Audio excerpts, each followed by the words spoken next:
NHS staff have been hit by pension tax charges despite a lifetime allowance scrap. I'm going to read into this exclusive from the iPaper, you guys. Let's go.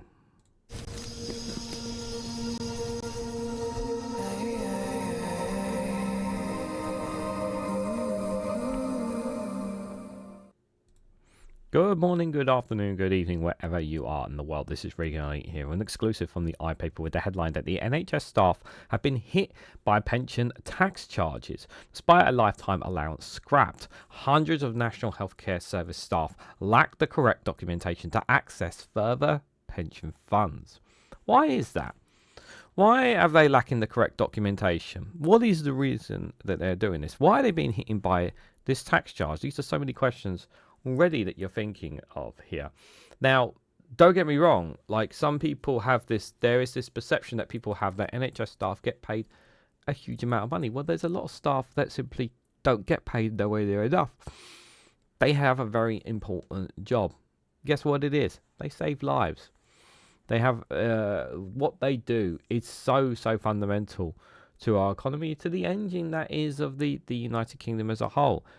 Healthcare workers deserve a very good pay because of what they do. Now, are there some that are as good as others? Some maybe not as so much. Yes, that is true. But it's also important that their pensions are looked up, that they're getting a decent pension for all the work and contributions that they make as well. And it looks like here that doesn't seem to be the case. Or, in some eyes, that perhaps they're being charged and they're not being known about it. Let's have a read into it, you guys. So, hundreds of NHS staff are still being caught out by charges on their pensions, despite the removal of a cap that limited the amount that could be amassed tax-free on retirement savings. So in April 2024, the Conservative government scrapped the lifetime allowance, LTA, a 1,073,100 limit on the total value of a pension saving that you could accumulate before a tax charge applies, okay? However, according to a data attained by wealth manager Quilter, 336 members of the NHS Pension Scheme who have already fully used their LTA before it was abolished went on to access further pension money after last April. Under transitional pension rules put in place after the LTA was scrapped, staff needed to get a certificate to claim their full tax-free lump sum. Without it, they could face unnecessary extra tax charges. However, many did not know that they were required to have one.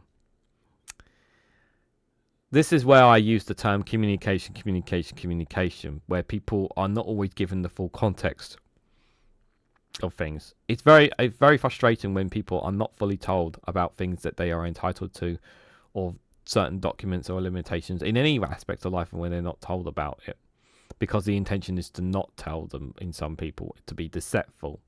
I hate when people are not informed of these things. Quilter's figures obtained by a Freedom of Information request found that almost none of these people had the necessary certificate. Known as a Transitional Tax-Free Amount Certificate, that's TTFAC, prior to taking their benefits, with just 3 issued to date. All 3 were obtained by clients of Meda Fintech, a specialist NHS pension guidance firm that is part of Quilter. These people were able to avoid a potential tax charge. The remaining 333 members, therefore, lack the documentation needed to protect their previous tax-free lump sum entitlement.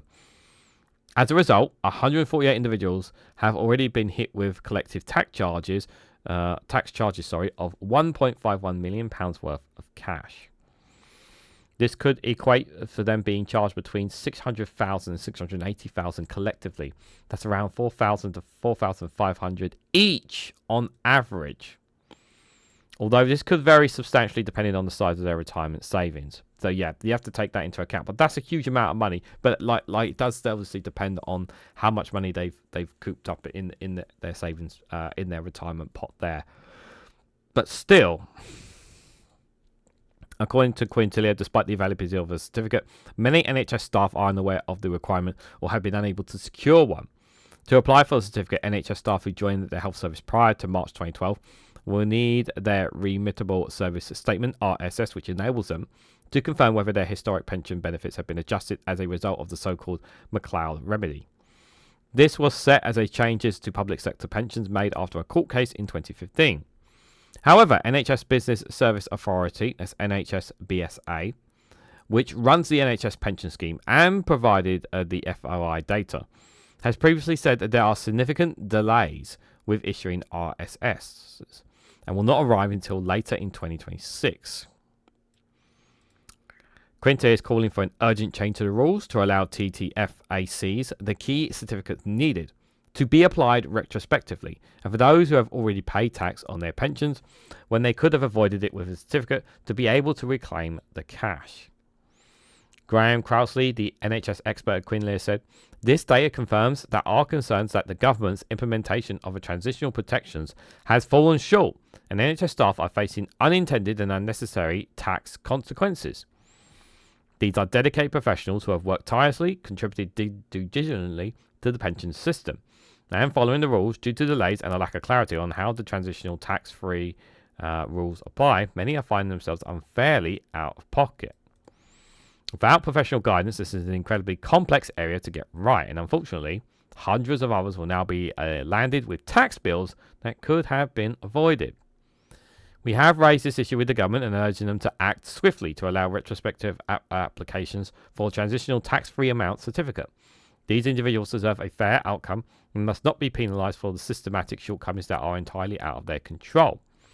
An NHS Business Service Authority spokesperson said not all members who apply for the TTFAC will need an RSS.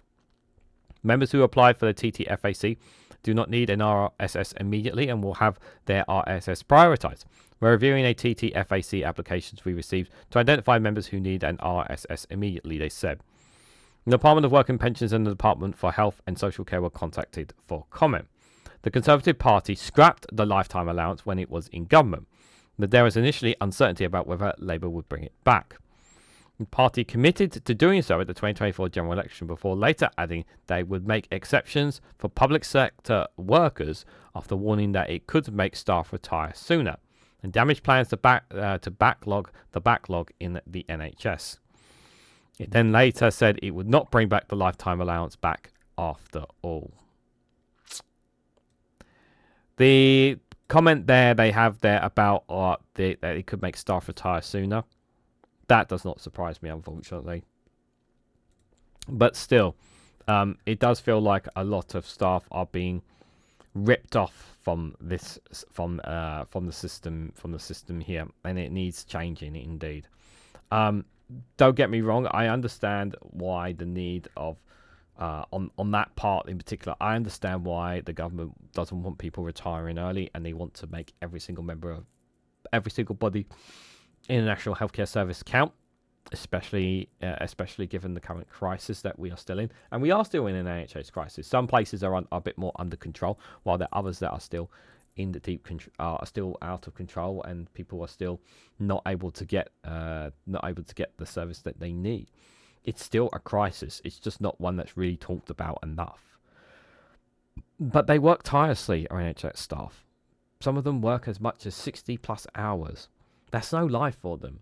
They give everything to our National Healthcare Service. They make great sacrifices, and they should be rewarded handsomely for their work. It's really, really important that they're given fair pay and a fair retirement when their work is done. It's really, really important. And I hope that the government does look at this and responds accordingly to it. But let me know what you guys honestly think about this story. Do you think that NHS staff are being charged like this is reasonable? Do you think that some of them earn too much money? Honestly, let me know your thoughts and more down in the comment section below. If you found this video interesting, informative or any way, hit that like button, share it across social media, subscribe if you haven't already, check out my Rumble and Patreon content as well. And if you want to financially support me, you could also join the YouTube membership, which the link for the join button is just down below. So thank you all so much for watching, and I hope to catch you all very, very soon.